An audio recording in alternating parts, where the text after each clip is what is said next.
Joining us now in the Cougar Council Room is former NFL and BYU linebacker great and current BYU football analyst on BYUtv, David Nixon. D-Nix, welcome back to the show, man. I'm just here for a buy one, get one free. BOGOs. Any BOGO offers out there? I'm your deal guy, David. Yes, let's go. I am your coupon deal guy. Okay, so in the spirit of deals and feeling like you got a bargain, I felt like I got a little bit of a bargain watching BYU play on Saturday because I didn't anticipate the game to be as good as it was. So you go, and then, I mean, maybe 52-0, 52-7. It's a 69-0 win. So I felt like I got a deal. David, how'd you feel about the game? Yeah, listen, I would agree. And the deal part of it comes in the second half, where you get a lot of valuable reps for these guys, have grinded all of camp, right? And they got to come in, they got to get some reps in front of a crowd, right? There's a good chance that some of those guys don't really get to play much the rest of the season. Hopefully they don't have to, given the fact that that means that our starters have stayed pretty healthy, relatively healthy through the season. Or there's blowouts. That would be great as well. But I think it was good all around. You got the stars in for the first half. They performed. You know, they go into halftime up convincingly. They're done for the game. You don't have to worry about injuries with them in the second half. And you get youngsters able to come in and get some valuable key reps that will help them throughout the rest of the season. So I think it was a win-win all across the board. And BYU looked great doing it. No really big question marks coming out of the game. And that hasn't been the case. We go back to, was it 2017 with Portland State? I've moved on from that. Where BYU won 20-6 and a lot of question marks came out. Yep. But this game, very convincing. What did you think of Bear Bachmeier's first start as a BYU Cougar? Listen, I think he did what the coaching staff wanted him to do, which was manage the game, don't turn the ball over, and make the right throws. And he goes for 7-11 for 97 yards, 3 touchdowns. Love the 2 on the ground, right? Now, for me, I'm not saying Bear Bachmeier for Heisman yet. For me, I think this week will show us a lot. Can he stretch the field? Can he get the ball down vertically to his receivers? Can he read some defenses? We'll show today on AFR. He did a great job of going through some progressions on the touchdown to Moyaki. But, I think the vert is still out. And I think he needs to face, a P4 type defense like Stanford in order to get him prepared. Like I said, I think he did what the coaching staff asked him to do. They gave him some easy throws. The touchdown pass to Chase Roberts, that was an easy pass, easy catch. A little RPO. A little RPO and a little screenplay on the outside. That's what you wanted from the freshman to get him in the groove of things, was doing just that. And they got him, dialed it up for him. And he did exactly what he needed to do, what they asked him to do. BYU had, in a word, an outstanding defensive performance. 51 total yards, and we were just pointing out 47 yards in the first 2 drives and 4 yards total in the next 10 drives combined for Portland State. Frank Reich said, "It reminds me of an NFL-style defense." Why do you think he said that, David? I think you look at the size of this BYU defense, and you look at the length as well that they have.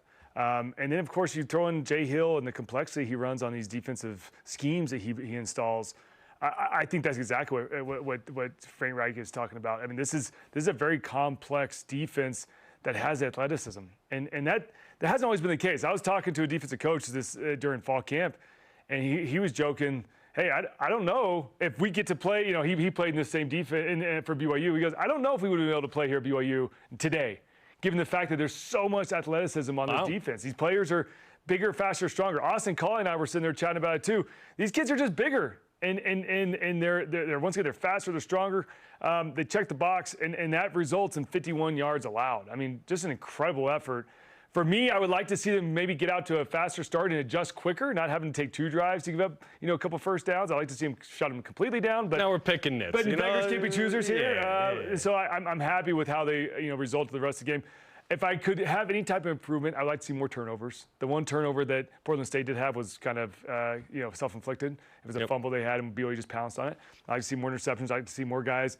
First guy wraps up, second guy stripping the ball out. Right? David, they have to throw the ball down the field. That's true. That's true. They didn't throw it all. They couldn't throw it. They couldn't get the ball out. Did they run 12 plays again? 12 in the second half. Second half? Yeah. 12 in the Not second a lot of half. opportunities. Hard to have a turnover.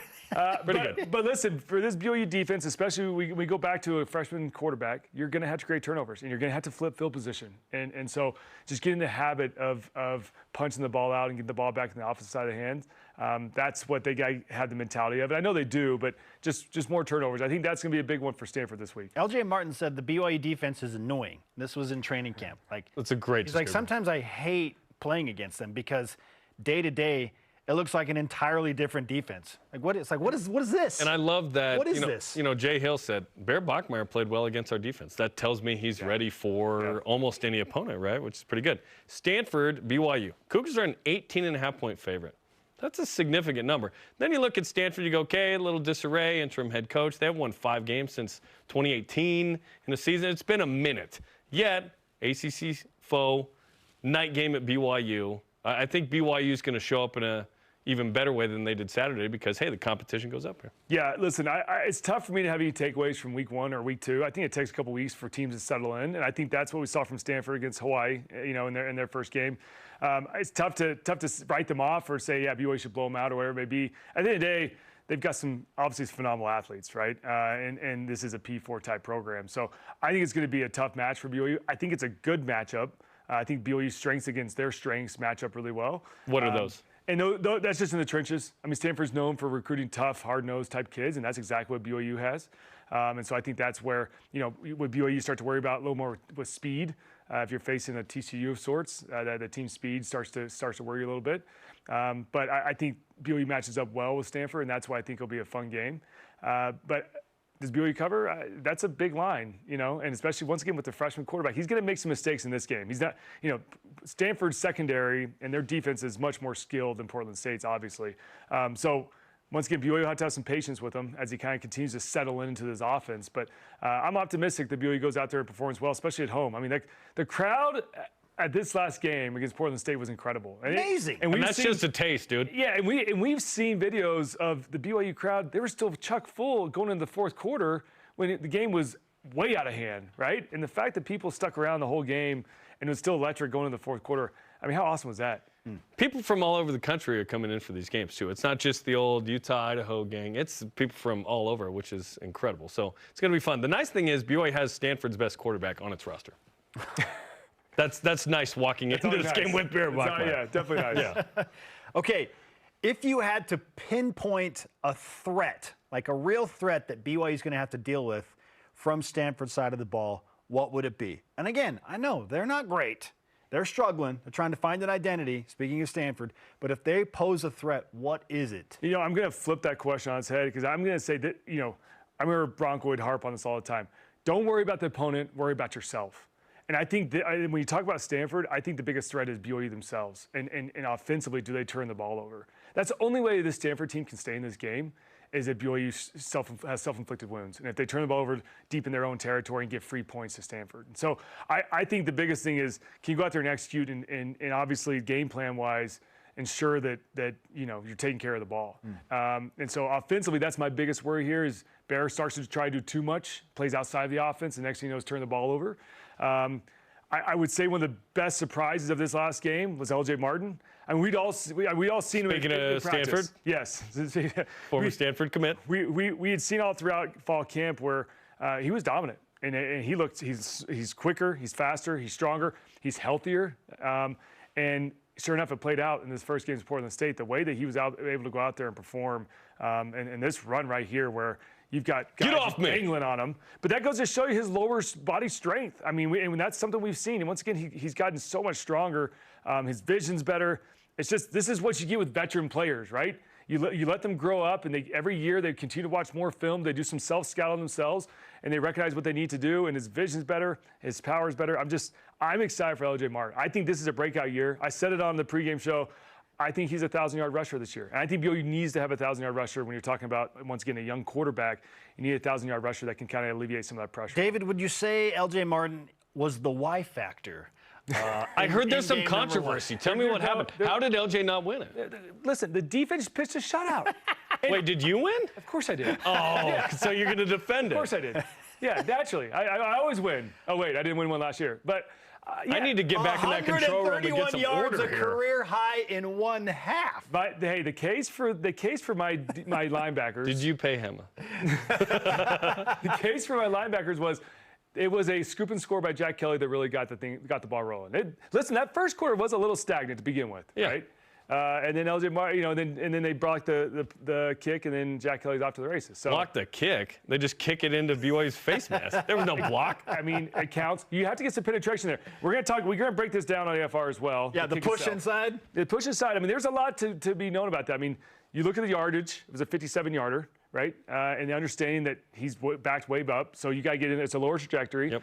You can see BYU overloaded that side, got prepared for it. So there's some schematic involved in that. Fine. Okay. Jay, check it out on the FR. Here it is. Ready? Into it, and then it went back into him. That's how you use your head right there. That's how you use your head.